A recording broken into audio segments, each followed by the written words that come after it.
Hi எல்லாருக்கும் வணக்கம். So நம்ம ஏற்கனவே 7th first year second year நம்ம பார்த்துட்டோம் இல்லையா.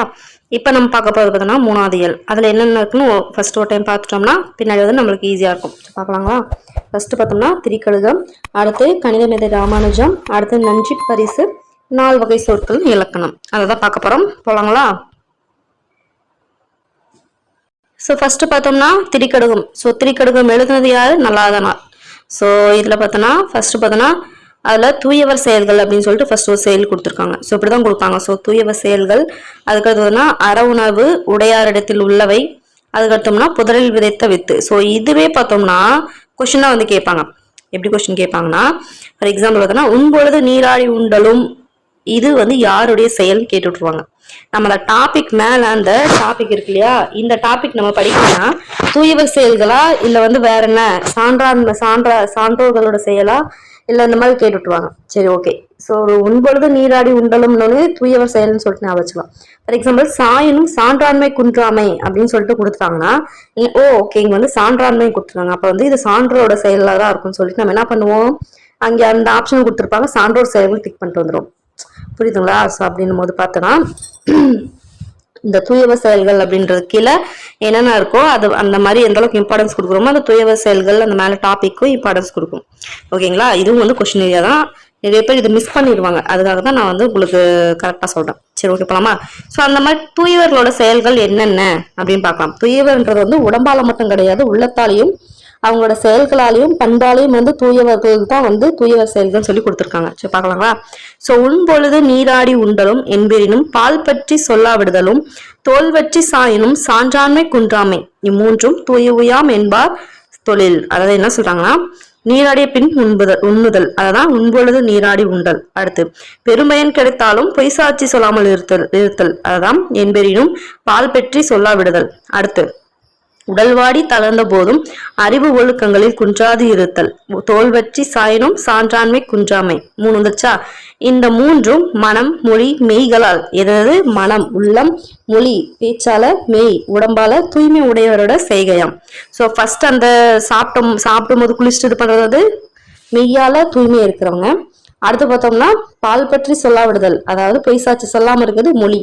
அடுத்து தோல் பற்றி சாயினும் சான்றாண்மை குண்டாம, அதாவது அறிவு ஒழுக்கங்கள் குண்டாம இருக்கிறது மனம். ஸோ இந்த 3 இருக்கிறது தான் தூயவரோட செயல்கள் அப்படின்னு சொல்லிட்டு யார் சொல்றாரு? நல்லாதனார் வந்து நல்ல விதமா சொல்றாரு. ஓகேங்களா? இப்படி ஞாபகம் வச்சுக்கலாம்.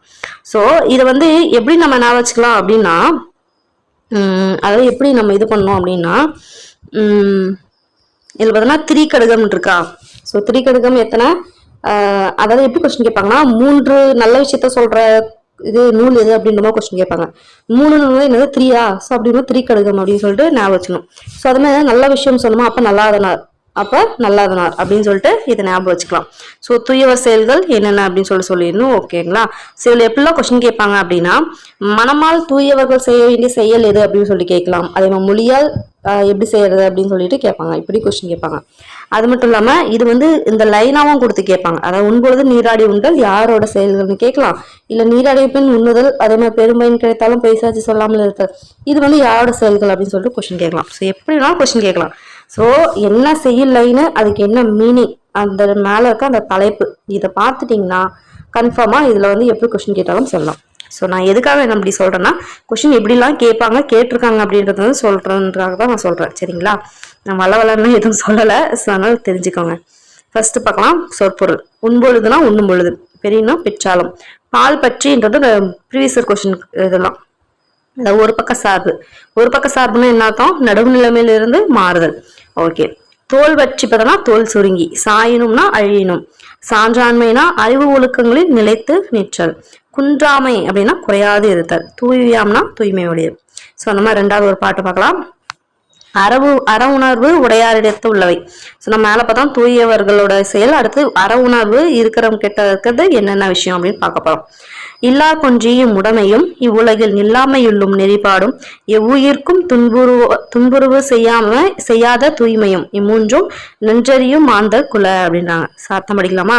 ஸோ வறியவர்க்கு பொருளை அளித்தல், இவ்வுலகத்து பொருட்களில் நிலையாமையை அறிந்து நல்வழியின்றல், எவ்வுயிரையும் துன்புறுத்தாத நிலையில் வாழ்தல் என்னும் மூன்றும் அறவழியில் நடக்கும் மக்களுக்கே என்றும் உண்டு அப்படின்னு சொல்றாங்க. ஸோ அறவுணவு உடையாரிடத்தில் உள்ளவை.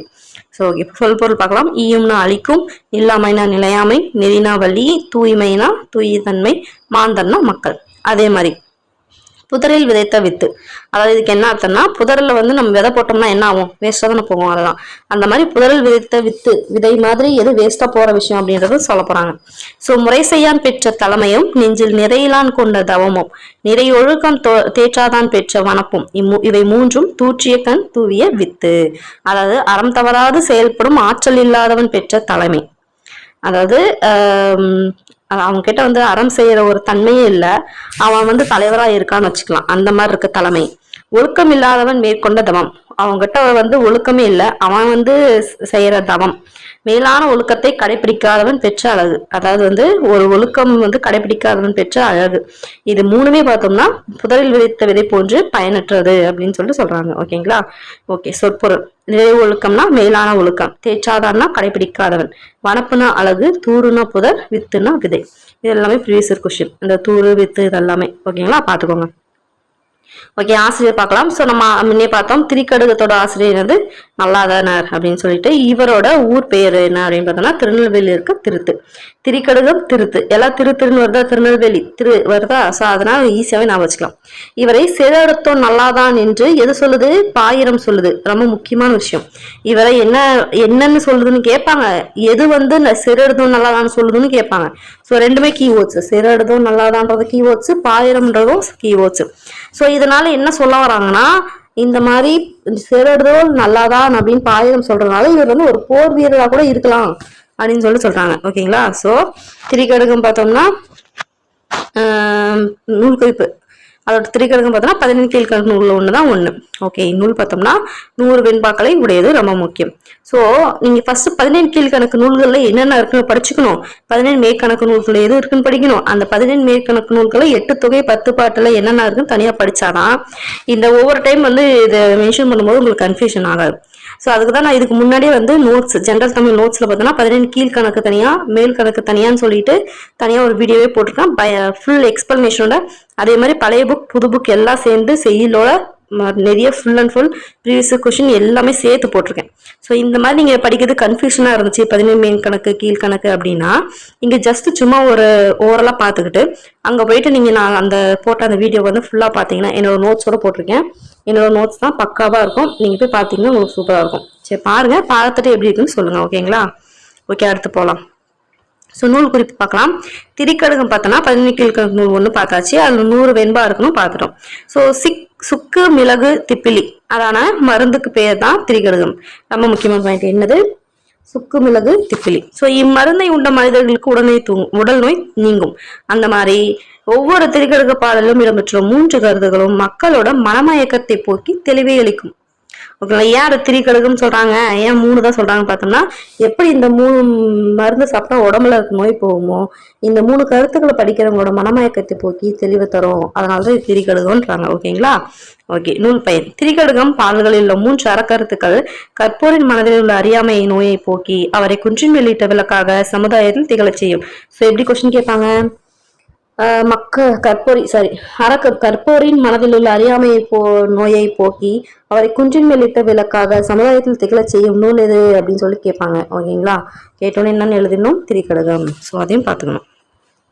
அடுத்து பால் பற்றி சொல்லாவிடுதல். இவழில் பால் பற்றி அப்படின்னு என்னென்ன பார்த்தோம், ஒரு பக்கம் சார்பு பற்றி, அது இல்லாமையிலும் நெறிபாடு. இவழில் வழி அப்படின்னு என்னது, நெறி.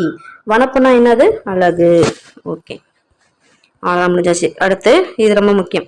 தாம் வழங்கும் நாட்டின் கட்சியிலும் மிக்க மேன்மை உடையதுமான மொழியே உயர்தனி செம்மொழி. ஸோ உயர்தனி செம்மொழி அப்படின்னா அதுக்கான விளக்கம் என்னன்னா, அதாவது அது வழங்குற ஒரு நாட்டுல பல மொழிகளுக்கு வந்து தலைமையாகவும் இருக்கணும், அவற்றில் மேன்மை உடையதா இருக்கிற மொழி தான் உயர்தனி செம்மொழி அப்படின்னு அர்த்தம் அப்படின்றாங்க.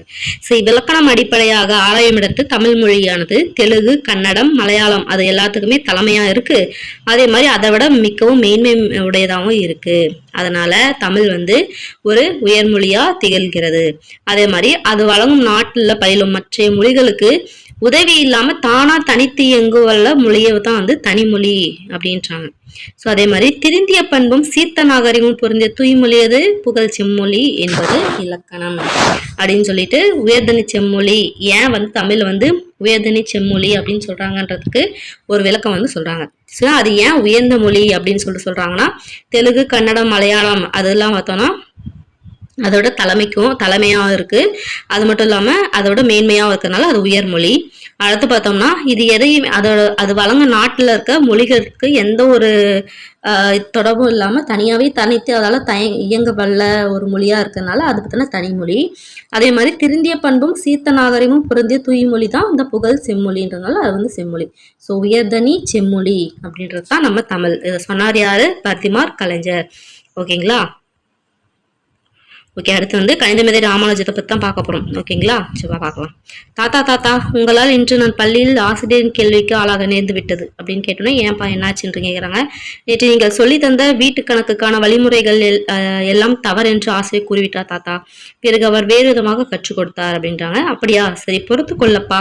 நான் என்ன எல்லா வழிமுறைகளையும் அறிந்திருக்க கணிதமேதை ராமானுஜமா? கணிதமேதை ராமானுஜமா? அவர் யார் தாத்தா அப்படின்னு கேட்டோன்னே, என்ன குழந்தைகளே, உங்களுக்கு ராமானுஜத்தை பற்றி தெரிந்து கொள்ள வேண்டுமா? மேலே படியுங்கள் அப்படின்னு சொல்றாங்க. சும்மா அது ஒரு இன்ட்ரடக்ஷன்.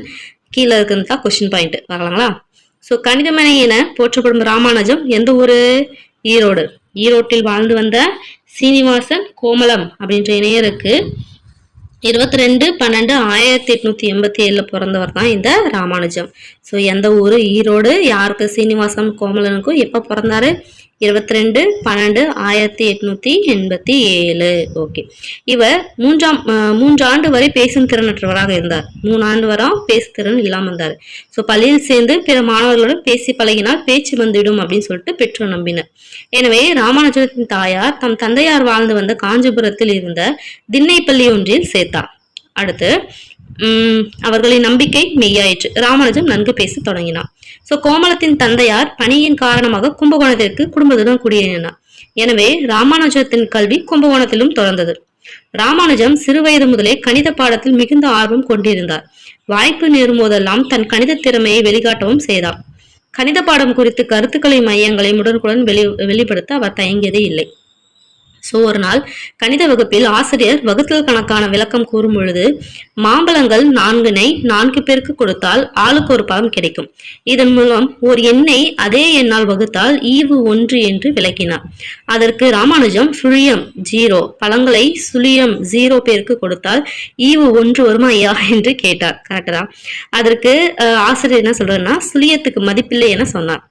மதிப்புக்குரிய ஐயா நான் சொல்லட்டுமா என்று பணிவுடன் கேட்டார். ஆசிரியர் ஒப்புதல் கொடுத்ததும் ஐயா சுழியத்தின் இடப்பக்கம் 1 என எழுதினால் சுழியத்துடன் சேர்ந்து 10 ஆகிறதளவா?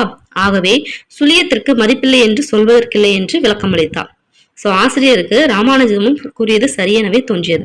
அவரது அறிவு திறமையை எண்ணி வியந்தார். எப்பொழுதும் கணிதத்தை பற்றியே சிந்தித்துக் கொண்டிருந்த ராமானுஜம் தனது கணித அறிவை வளர்த்துக் கொள்ள கணித நூல்கள் பலவற்றை பயின்றார். சோ எத்தனாவது ஆண்டு? 1880 லண்டனில் இருந்து கார் என்பவர் 15ஆம் வயதிலே கணிதத்தில் சிறந்து விளங்கியதை போல ராமானுஜமும் சிறந்து விளங்கினார். எங்க? 1880 லண்டன்ல கார் அப்படின்றவர் 15வது வயசுல சிறந்து விளங்கினார். அடுத்து உயர்நிலை பள்ளியில் பயிலும் போதே கல்லூரி மாணவர்களுக்கு கணித தொடர்பான ஐயங்களை போக்கினார்.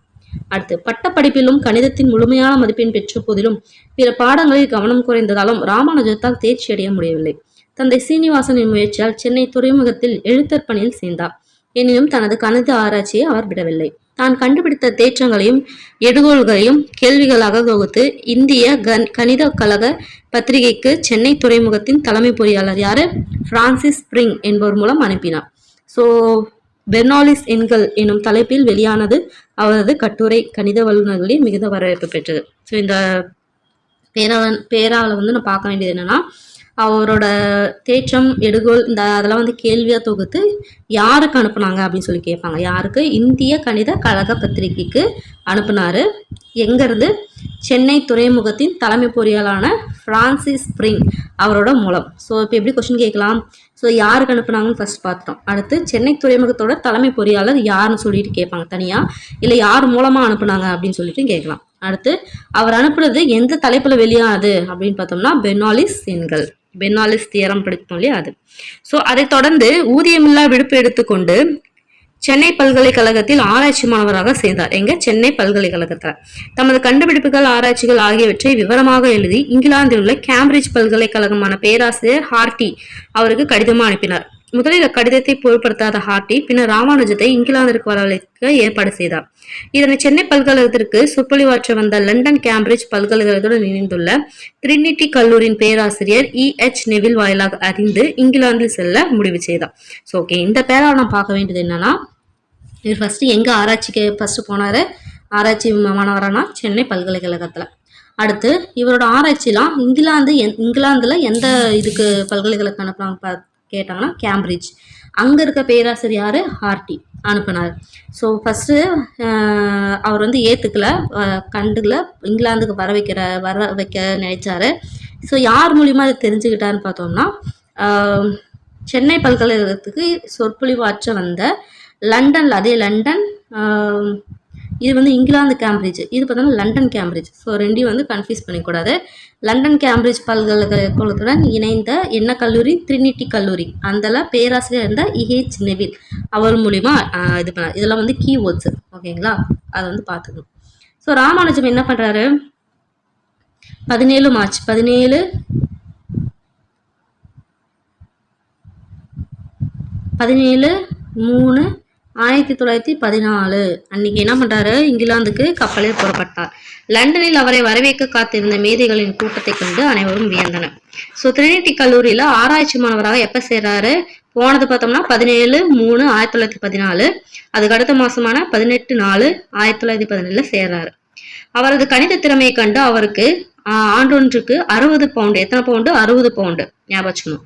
ஸோ ஹார்டி, லிட்டில்வுட் இருவரும் கணிதத்தில் இரட்டை மாமதிகளாக விளங்கினாங்க. யார் யாரு? கணிதத்தில் இரட்டை மாமேதை ரொம்ப முக்கியம். கணிதத்தில் இரட்டை மாமேதைகள் யாரு? Hardy, Littlewood. ஸோ கல்லூரி படிப்புடன் ராமானுஜம் தனது ஆராய்ச்சிகளையும் மேற்கொண்டார். கல்லூரியில் தனது கணித திறமையை வெளிப்படுத்தி பாராட்டுதல்களையும் பெற்றார். ஒரு நாள் கிங்ஸ் கல்லூரி, அதாவது கிங்ஸ் கல்லூரியில கணித பேராசிரியர் ஆர்தர் பெர்சி. ஸோ கிங்ஸ் கல்லூரியில இருக்க கணித பேராசிரியர் யாரு? Arthur Percy. அவர் கேம்பிரிட்ஜ் மாணவர்களுக்கு சிறப்பு கணிதம் நடத்தி வந்துட்டு இருந்தார். அப்ப திடீரென ராமானுஜம் இருந்து, ஐயா, நீங்க கணக்கிட்ட வழிமுறைகள் முறையாக இல்லை என எனக்கு தோன்றுகிறது என்றார். அவற்றுள் எந்த வழிமுறை தவறு என சுட்டி காட்டுமாறு ஆர்தர் கேட்டதும் ராமானுஜம் கரும்பலகையில் ஆசிரியர் கணக்கு பின்பு அக்கணக்கினை சுருக்கமாக எழுதி விடையை வரவழைத்தார். ஸோ பேராசிரியர் வந்து வியந்து அவரை பாராட்டினார். ஸோ இந்த பேராகிராஃப்ல நம்ம தெரிஞ்சு வேண்டிய கீவேர்டு என்னன்னா, அவர் வந்து எந்த கல்லூரியிலேருந்து வந்த கணித பேராசிரியர் பார்த்தோம்னா கிங்ஸ் கல்லூரி. அதில் இருக்க கணித பேராசிரியர் பேர் என்ன? Arthur Percy. அவர் வந்து என்ன பண்ணுறாரு? கேம்பிரிட்ஜ் மாணவர்களுக்கு என்ன எடுக்கிறாரு? சிறப்பு கணிதம் வந்து எடுக்கிறாரு. அதில் தான் ராமானுஜன் வந்து கொஸ்டின் கேட்குறாரு. ஓகே, அடுத்து ஹார்டி வந்து ரோசஸ் ராமானுஜம் கண்டுபிடிப்புகள் என்னும் தலைப்பில் ராமானுஜத்தின் வழிமுறைகளை நூலாக வெளியிட்டு அவருக்கு பெருமை சேர்த்தார். ஸோ யாரு? ஹார்டி அப்படின்றவர் ரோசஸ் ராமானுஜம் கண்டுபிடிப்புகள். ஓகேங்களா? ஸோ ஓகே, ராமானுஜத்தின் திறமையை அறிந்த இங்கிலாந்து பல்கலைக்கழகம் எப்போ? 1918 பிப்ரவரியில தங்களோட கழகத்தில் உறுப்பினராக FRS பட்டம் வழங்கினாங்க. என்னது? FRS பட்டம் வந்து அவங்களுக்கு வழங்குறாங்க.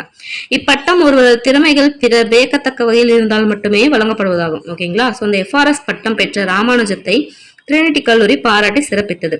கல்விக்குழுவின் சிறப்பு உறுப்பினராகவும் தேர்ந்தெடுத்து ஆண்டுதோறும் 250 பவுண்ட் தொகையை 6 ஆண்டுகளுக்கு வழங்கவும் ஏற்பாடு செய்தது. ஃபர்ஸ்ட் 60 பவுண்டு கொடுத்தாங்களா? இப்ப என்ன பண்றாங்க? ஆண்டுதோறும் 250 பவுண்ட் தொகையை 6 ஆண்டுகளுக்கு வழங்கவும் முடிவெடுக்க செஞ்சாங்க. ஸோ ஒரு வருஷத்துக்கு 250ன்னு 6 வருஷத்துக்கு கொடுக்கலாம் அப்படின்னு முடிவு பண்றாங்க. யாரு? எந்த கல்லூரி? ட்ரினிட்டி கல்லூரி. ஸோ நெக்ஸ்ட், கார்டியன் பரிந்துரையின் பேரில் சென்னை பல்கலைக்கழகமும் 250 பவுண்ட் தொகையை 5 ஆண்டுகளுக்கு கொடுக்க முன் வந்தது. ஆனால் ராமானுஜம் 50 பவுண்டை தம் பெற்றோருக்கும் 200 பவுண்டை ஏழை எளிய மாணவர்களுக்கும் வழங்கி வருமாறு கடிதம் எழுதினார். எவ்வளோ நல்ல மனுஷன் பார்த்தீங்களா? ஸோ அவர் வந்து பெற்றோருக்கு எவ்வளோ கொடுக்கணும்னு யோசிப்பாரு. 50 பவுண்டும் மற்ற மீதி இருக்க 200 பவுண்டு ஏழை எளிய மக்களுக்கும் கொடுக்கணும்னு சொல்லிட்டு எழுதினார். ஆராய்ச்சியை எப்பொழுதும் நினைத்துக் கொண்டிருந்த ராமானுஜம் தன் உடல்நிலையை கருத்தை கொள்ளவில்லை. அவருக்கு காச நோய் ஏற்பட்டது. அவருக்கு என்ன நோய் ஏற்பட்டுச்சு? காச நோய். சோ அவரை காண வந்த ஹார்டி, நான் 1729 என்ற எண் கொண்ட வாடகை மகிழுந்தில் வந்தேன் என கூற, படுக்கையிலிருந்து சட்டென எழுந்து, ஹார்டி அவர்களே, என்ன இப்படி இயல்பாக கூறுகிறீர்களே? 1729 என்ற எண் இரு வகைகளே இரு கணங்களிலும் கூட்டுத்தொகையாக வரும் எண்களில் மிகச்சிறிய எண் அல்லவா என கேட்டார். எங்கே அதற்கு விளக்குங்கள் என்று ஹார்டி கேட்க, அதாவது 1 கியூப் பிளஸ் 12 கியூப் என்றோ, அதாவது 10 கியூப் பிளஸ் 9 கியூப் என்றோ என்றோ பிரிக்கலாமே என்று உடனடியாக பதில் கூறினார்.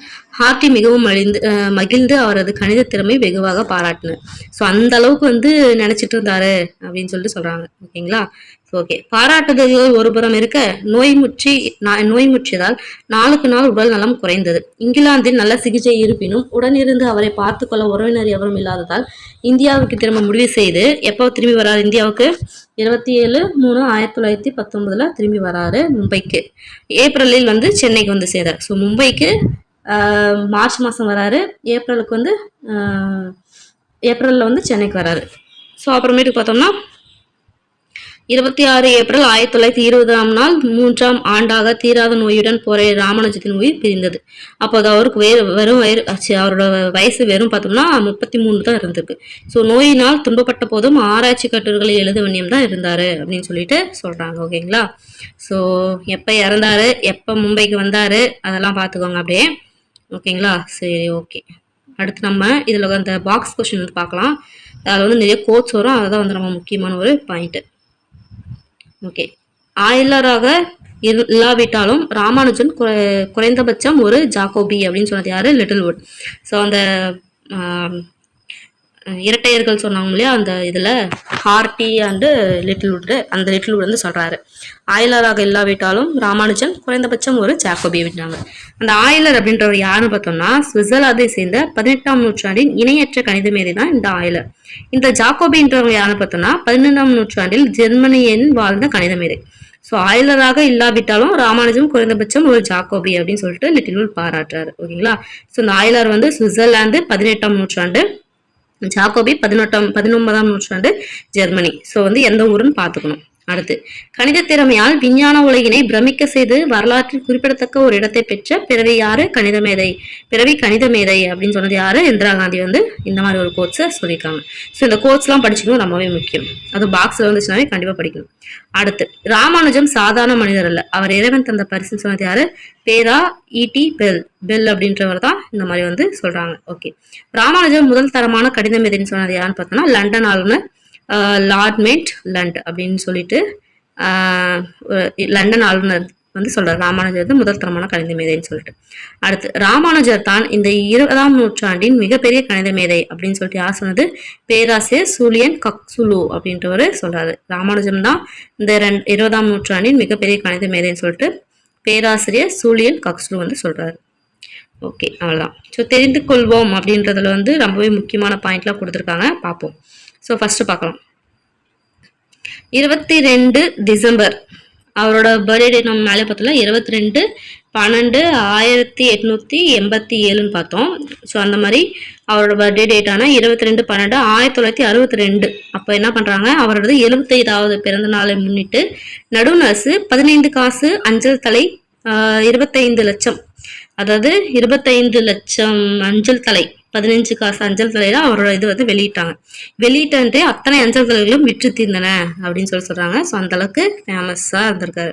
ஸோ 1971ஆம் ஆண்டு பேராசிரியர் ராமானுஜம் அனைத்துலக நினைவு குழு சென்னையில் அமைக்கப்பட்டது. எப்ப அவரோட ராமானுஜம் அனைத்துலக நினைவு குழு சென்னையில் அமைக்கப்பட்டது? 1971ஆம் ஆண்டு.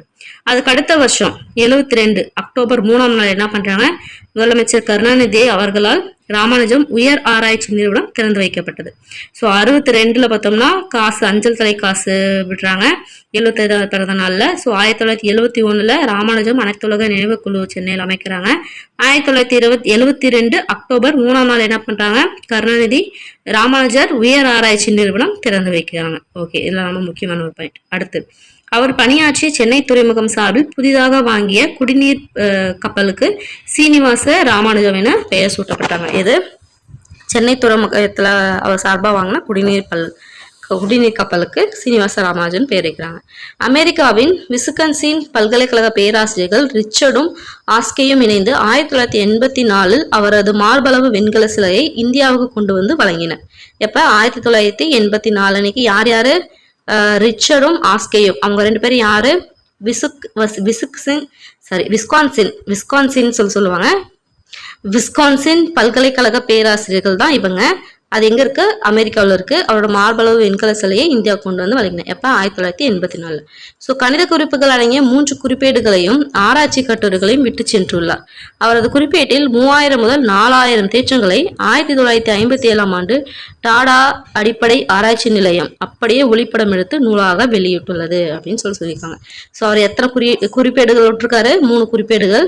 அதே மாதிரி ஆராய்ச்சி கட்டுரைகளையும் விட்டு போயிருக்காரு. அதுல மொத்தம் எத்தனை இருந்திருக்கு? 3000 4000 தேற்றம் இருந்திருக்கு. ஸோ அதை என்ன பண்றாங்க? 1957 பார்த்தோம்னா டாடா அடிப்படை ஆராய்ச்சி நிலையம் அப்படின்றவங்க அப்படியே ஒளிப்படம் எடுத்து ஜெராக்ஸ் எடுத்து நூலா வெளியிட்டு இருக்காங்க அப்படின்னு சொல்லியிருக்காங்க. ஸோ இதை தெரிந்து கொள்வோன்றது முக்கியம். ஓகே. ராமானுஜம் திண்ணைப்பள்ளியில் படித்த ஊர் எது? காஞ்சிபுரம். ஸோ ராமானுஜம் ஆசிரியரிடம் டேஸ் மதிப்புடையது என வாதிட்டார். சுழியம் மதிப்புடையது என வாதிட்டார். ஸோ ராமானுஜம் எதில் எழுத்தர் பணிபுரிந்தானா? துறைமுகத்தில். உயர்கல்வி பெற ராமானுஜம் எங்கே சென்றார் பார்த்தோம்னா இங்கிலாந்து போனாரா. சென்னை துறைமுகம் சார்பில் குடிநீர் கப்பலுக்கு சீனிவாச ராமானுஜம் என பெயரிடப்பட்டது. ராமானுஜம் கணித அறிவியல் நிறுவனம் நிறுவப்பட்டுள்ள இடம் பார்த்தோம்னா சென்னை. ஓகே. அடுத்து ஒரு துணைப்பாடம்.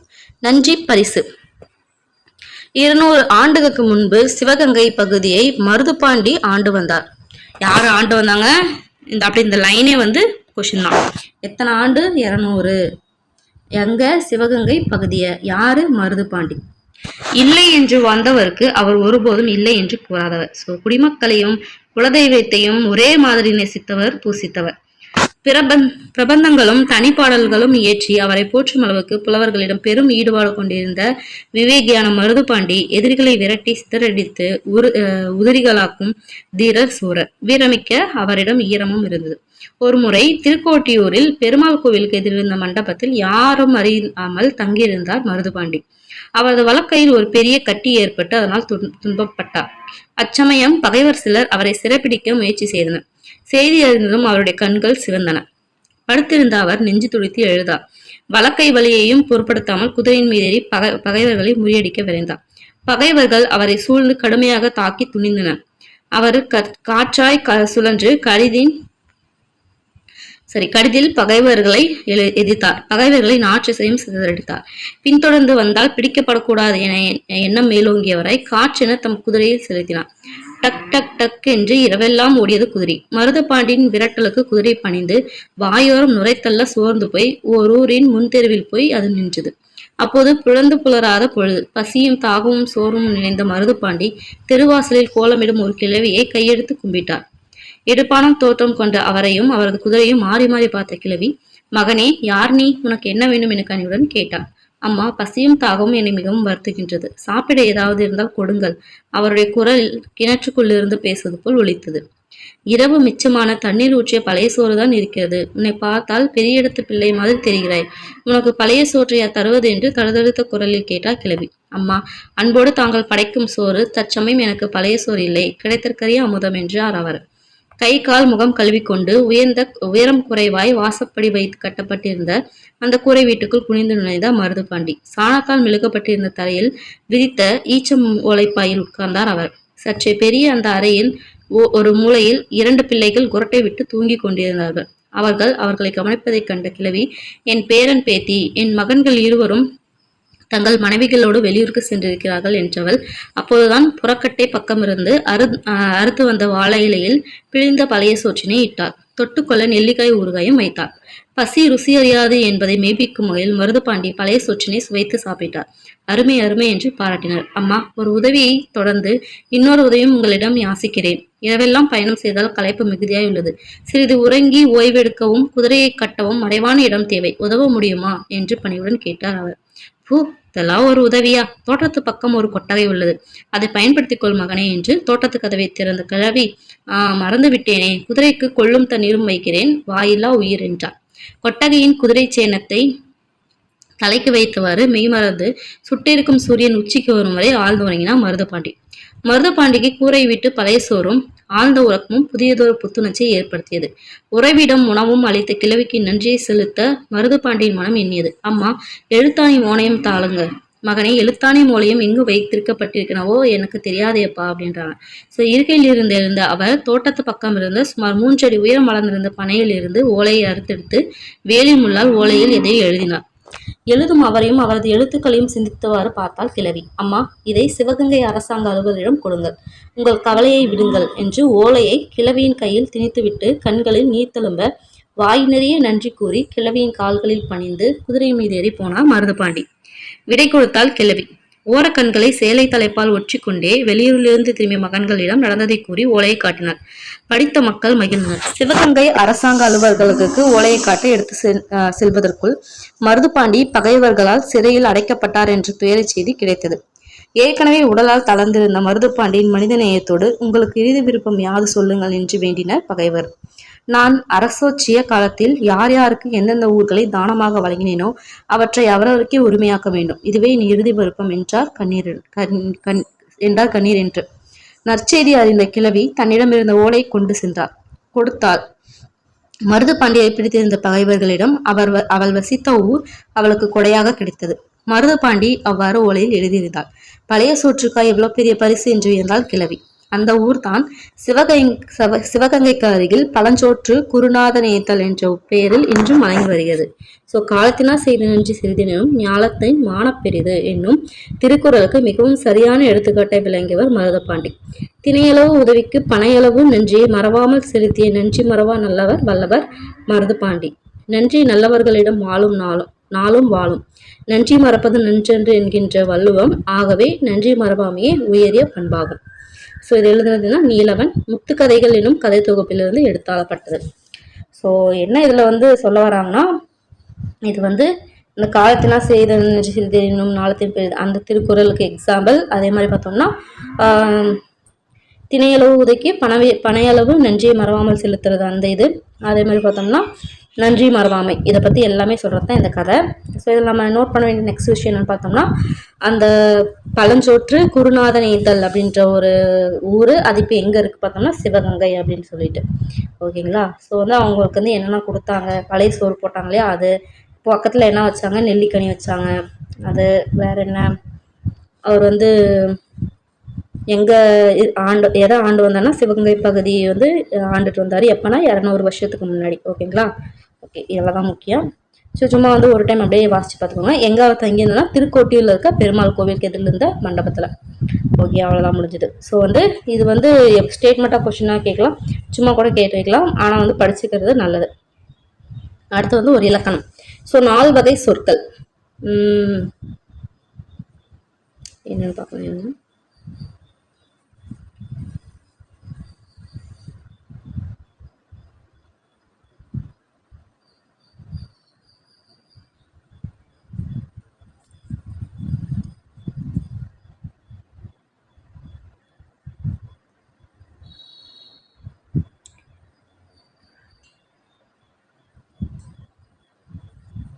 ஓகே, இது வந்து 4 வகை சொற்கள் என்னென்ன சொல்லுவாங்க, பெயர், வினை, இடை, உரிச்சொல் அப்படின்னு 4 வகையாக சொல்லுவாங்களே. அந்த 4 வந்து எக்ஸ்பிளைன் பண்ணுற மாதிரி ஒரு உரையாடல்.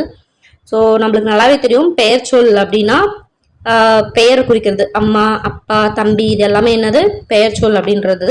நெக்ஸ்ட் ஒரு பொருள் வந்து செயல் இயக்கத்தை குறிக்கிறது பார்த்தோம்னா வினைச்சொல் அப்படின்றோம். அதில் பார்த்தோம்னா தம்பியும், இந்த தம்பியும் வந்தான் அப்படின்றதுல இந்த உம்முன்னு வருது இல்லையா, இந்த பார்த்தோம்னா இடைச்சொல் அப்படின்றாங்க. ஓகேங்களா. ஸோ இடையில வந்து 2க்கும் இணைப்பு சொல்லாக வரத்தான் பார்த்தோம்னா இடைச்சொல். அடுத்து பார்த்தோம்னா உரிச்சொல் அப்படின்றது பார்த்தோம்னா மதுரை, மாமதுரை, மாநகர் அப்படின்றோம் இல்லையா, அதில் இந்த மான் வருது பார்த்தியா, அதுதான் வந்து உரிச்சொல். அதாவது மாநகர சொல்லில் மா என்பது தான் உரிச்சொல்லாகும். இந்த மா அப்படின்றதுக்கு பொருள் என்னது, பெரிய அப்படின்னு சொல்லிட்டு அர்த்தம். ஸோ பல வகைப்பட்ட பண்புகளை கொண்டு பெயர் சொற்கள் வினை சொற்களை விட்டு நீங்காது செய்யுளுக்கே உரிமை பெற்று வருவன எது, உரிச்சொற்கள். இது கொஸ்டினை கேட்பாங்க. என்னது, பல வகைப்பட்ட பண்புகளை கொண்டு பெயர் சொற்கள் வினை சொற்களை விட்டு நீங்காது செய்யுளுக்கே உரிமை பெற்று வந்தது எது, உரிச்சொல். இந்த மாதிரி இலக்கண வகை சொற்கள் வந்து பெயர், வினை, இடை, உரி என 4 வகைப்படும் அப்படின்னு சொல்லிட்டு சொல்கிறாங்க. ஓகேங்களா, அவ்வளோதான் விஷயம். ஓகே, கண்ணன் உருபசியால் தவித்தான். இதில் முற்று சொற்றொடர்கள் உள்ள சொற்களை வகைப்படுத்தி காட்டுக அப்படின்றாங்க. ஸோ இதில் பார்த்தோம்னா கண்ணன்றது பெயர் சொல், உரு அப்படின்றது பார்த்தோம்னா உரிச்சொல், பசியால் இதில் பார்த்தோம்னா ஆள் அப்படின்றது இடைச்சொல், தவித்தான்றது வினைச்சொல். அதே மாதிரி தான் அந்த மாதிரி செகண்டுக்கு வந்து இது பண்ணுங்க. ஆலயம் தொழுவது சாலவும் என்று வந்து கீழே பிரித்து எழுதுங்க. ஓகேங்களா, ஓகே, ஒரு பொறுத்துக்கு பார்க்கலாம்.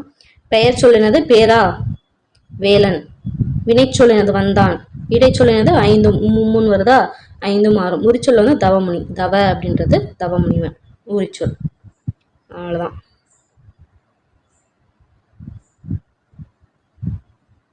ஒரு கதை மாதிரி இருக்கு, சும்மா அப்படியே வந்து பார்த்துக்கோங்க. அடுத்து வல்லினம் மிகு இடங்கள்ல இதில் என்னன்னு பார்க்கணும்னா இந்த 8, 10 ஆகிய எண்ணு பெயர்களில் பின் மட்டும் வல்லின வர்க்க சொற்கள் வந்தால் வல்லொற்று மிகும். என்னது 8, 10 ஆகிய எண்ணு பெயர்களில் மட்டும் 8, 10 அவ்வளோதான். ஓகேங்களா, ஸோ அப்போ 8 கால் அந்த மாதிரி வல்லினம் கசத்தப்ப வந்துச்சுன்னா, கசத்தப்ப வர மாதிரி வார்த்தை வந்துச்சுன்னா அதுக்கு வந்து என்னன்னா வல்லினம் மிகும் அப்படின்னு சொல்றாங்க. மற்ற எதுக்கும் வராது, 1, 2க்கு வராது. அதே மாதிரி கசத்தப்ப தவிர வேற எது வந்தாலும் மிகாது. ஓகேங்களா, ஸோ வல்லினம் மிகும்னா 8 தொகை, 10 பாட்டு, அந்த மாதிரி 10 பேர், 8 கால் மாதிரி வரும் அப்படின்றாங்க. First point. அடுத்து பாடாத, கேளாத, ஆடாத, செய்யாத அப்படின்ற எதிர்மறை பொருள்களில் வரும் பெயரச்சங், அந்த மாதிரி எதிர்மறை பொருளில் வரும் பெயரச்சங்கள் அதுன்றாங்க. ஸோ இச்சொற்களில் உள்ள ஈற்றெழுத்தானத்தான் கெட்டு பாடா, கேளா, ஆடா, செய்யா, சொல்லா அப்படின்னு வரும் அப்படின்னு சொல்றாங்க. என்னன்னு வரும்னா பாடா, கேளா இந்த மாதிரி வரும். பாடாத, கேளாத, ஆடாத இப்படி வரும். ஓகேங்களா, அந்த மாதிரி வருவது ஈறுகட்ட பெயரெச்சம் அப்படின்னு சொல்றாங்க. ஓகேங்களா, ஸோ ஃபர்ஸ்ட் என்னன்னா பாடாத, கேளாத, ஆடாத இதெல்லாம் பெயரெச்சம். இதே அந்த கடைசியில் இருக்க அந்த தா இதெல்லாம் விட்டுட்டு பாடா, ஆடா, கேளா வந்துச்சுன்னா ஈறு கெட்டு போச்சு இல்லையா, ஈறு கெட்ட எதிர்மறை பெயரெச்சம். ஸோ இது எதிர்மறை பெயரெச்சம். அந்த ஈறு கெட்டு போனால ஈறு கெட்ட எதிர்மறை பெயரெச்சம். இவற்றின் முன் வல்லினம் வர்க்க எழுத்துக்கள் வந்தால் பல்லொற்று மிகும். இவ்வளவுதான் விஷயம். ஸோ எதிர்மறை பெயரெச்சம், அதே மாதிரி ஈறுகட்ட எதிர்மறை பெயரெச்சதுக்கு அப்புறம் கசத்தப்ப வர மாதிரி விஷயம் ஏதாவது ஒரு வார்த்தை வந்துச்சுன்னா அங்க பார்த்தோம்னா அந்த இக்கு இச்சு இத்துன்னு வரும். எக்ஸாம்பிள் பார்த்தோம்னா அந்த பாடா குயில். ஸோ இங்க பார்த்தோம்னா சொன்ன மாதிரி கூன்றது என்னது வல்லின இது வருதா. ஸோ அப்படின் போது இங்க பாடா கேளான்றது ஈறுகட்ட எதிர்மறை பெயரெச்சம். அப்ப என்ன வரும், இங்க இக்கு பாடா குயில் வருது. அந்த மாதிரி தான் எல்லாத்துக்கும். ஓகேங்களா, புரியுதா. இதுல வந்து 2 விஷயத்த வந்து சொல்லியிருக்காங்க. ஒண்ணு என்ன, 8, 10க்கு பின்னாடி கசத்தப்ப வர மாதிரி எழுத்து வந்துச்சுன்னா அங்க வல்லின வல்லொற்று வந்து மிகும். அதுக்கு அடுத்த மாதிரி பாடா, கேளா, ஆடா அந்த மாதிரி ஈறுகட்ட எதிர்மறை பெயரெச்சம் வந்துச்சுன்னா அதுக்கு பின்னாடி வல்லினம் வந்துச்சுன்னா, அதாவது இந்த வல்லினம் வர மாதிரி எழுத்துக்கள் உயிர்மெய் வந்துச்சுன்னா வல்லொற்று மிகும். இந்த 2 பாயிண்ட். அதே மாதிரி வல்லினம் மிகு இடம் பார்த்தோம். மிகா இடம் என்னன்னு பார்க்கணும் இல்லையா. வந்த, உடைந்த, செய்த, கிழிந்த, காய்ந்த என்பது முற்று பெறாத வினை சொற்கள். இந்த மாதிரி சொற்கள் பெயரை கொண்டுதான், இத்தகைய சொற்கள் வந்து ஒரு பெயரை வச்சுதான் முற்று பெறும். இச்சொற்களை தான் பெயரெச்சம். அதாவது வந்த மாணவன், வந்த கபிலன், உடைந்த பானை, உடைந்த கால், செய்த உதவி, அதே மாதிரி செய்த ஏதோ ஒன்று. ஸோ கிழிந்த பாய், காய்ந்த மரம், இந்த மாதிரி ஒரு முற்றுப்பெறாத வினை சொல் வந்து என்ன பண்ணும், வினையச்சம் இல்லையோ அது ஒரு பெயரச்சத்தை கொண்டுதான் முடியும். சரி, ஒரு பெயர் சொல்ல கொண்டுதான் முடியும். அந்த மாதிரி வரத்தான் பார்த்தோம்னா பெயரச்சம் அப்படின்னு சொல்லிட்டு சொல்றாங்க. ஸோ இந்த மாதிரி வந்த குழந்தை அப்படின்றது, உடைந்த பலகை, செய்த பனி, கிழிந்த துணி, காய்ந்த கட்டை இந்த மாதிரி வந்துச்சா அந்த மாதிரி இடத்துல வல்லினம் மிகாது அப்படின்றாங்க. ஓகேங்களா, அடுத்து வேற இதுல வராது. இது ஒன்று மட்டும் தான் சொல்லியிருக்காங்க. ஸோ தமிழ் என்னும் பெயருக்குரிய எண்ணூறுக்களை பொறுத்துக. எண்ணு பெயர் 5க்கு என்ன, 7க்கு என்ன, 8க்கு என்ன, 3க்கு என்ன, 10க்கு என்ன அப்படின்னு கொடுத்துருக்காங்க. ஸோ இதில் பார்த்தோம்னா ஃபஸ்ட்டு எழுதணும்.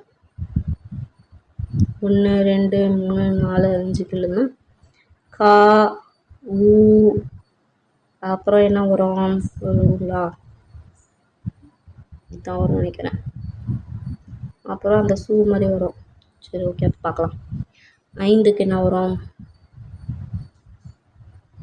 ரூ ருசா. ஸோ அப்படியே பார்க்கும்போது 10க்கு வந்து கா இது வரும், 3க்கு பார்த்தோம்னா இது வரும்.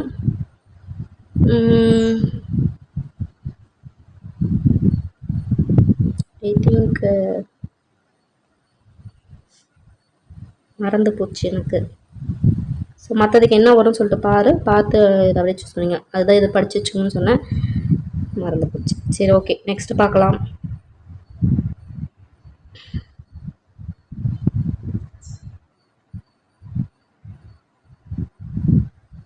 ஓகே, இந்த பழமொழிலேருந்து படிச்சு வச்சுக்கோங்க. முன்னாடி கேட்டு பின்னாடி விட்டுருவாங்க.